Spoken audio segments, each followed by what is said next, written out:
Bismillahirrahmanirrahim. Assalamualaikum warahmatullahi wabarakatuh. Perkenalkan, nama saya Muhammad Lutfi, mahasiswa semester 3A Fakultas Hukum Universitas Surya Kencana Cianjur. Di sini saya akan mereview jurnal hukum pidana lanjutan pada pertemuan kedua dengan dosen pengampu Ibu Prof. Hajah Heni SHMH dan Bapak Rendi. Di sini saya akan mereview jurnal hukum pidana yang berjudul Masalah Pidana Mati dalam Perspektif Pembaruan Hukum Pidana di Indonesia. Yang pertama ada penerapan hukum pidana mati di dalam hukum pidana Indonesia. Pidana mati yang dalam rancangan KUHP baru disebut bersifat khusus. Penerapan pidana mati yang dalam pidana mati dalam praktek sering menimbulkan perdebatan di antara yang setuju dan yang tidak setuju. Bagaimana pendapat yang tidak setuju adanya pidana mati, namun kenyataannya yuridis formal pidana mati memang dibenarkan karena menjatuhkan hukuman mati dengan dianggap sebesar hukuman darurat yang biasanya jangan hanya dilaksanakan, maka KUHP hanya mengundang 8 kejahatan yang diancam dengan hukuman terberat itu.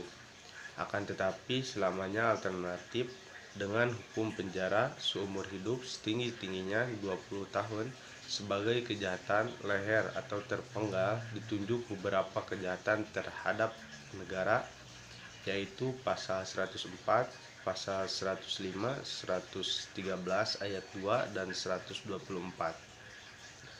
Pembunuhan yang direncanakan pada pasal 140 ayat 3 dan 340. Pencurian dan pemerasan yang dilakukan dengan cara orang seperti disebut dalam pasal 365 ayat 4 dan pasal 368 ayat 2. Membajak di laut, pantai pasir atau sungai dengan cara seperti dalam pasal 444 KUHP.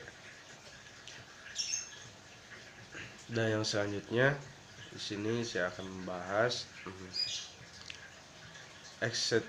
eksistensi pidana mati dalam undang-undang, konsep rancangan undang-undang KUHP.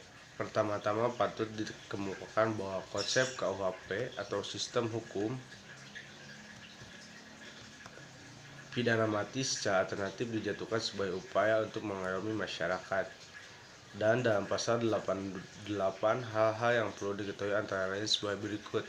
Yang pertama ialah pidana mati dilaksanakan dengan menembak terpidana sampai mati oleh ragu tembak.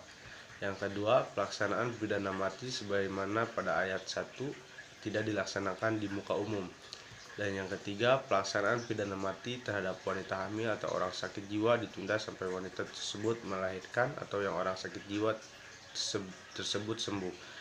Dan yang terakhir, pidana mati baru dapat dilaksanakan setelah permohonan gerasi bagi terpidana ditolak Presiden. Kemudian dari pasal 89 RUU KUHP dinyatakan bahwa reaksi pidana mati dapat ditunda dengan masa percobaan selama 10 tahun jika reaksi masyarakat terhadap terpidana tidak terlalu besar. Terpidana menunjukkan rasa menyesal dan harapan untuk diperbaiki. Kedudukan terpidana dalam menyertaan tindakan pidana tidak terlalu penting dan alasan yang meringankan. Mungkin cukup sekian dari saya. Mohon maaf bila ada kesalahan. Assalamualaikum warahmatullahi wabarakatuh.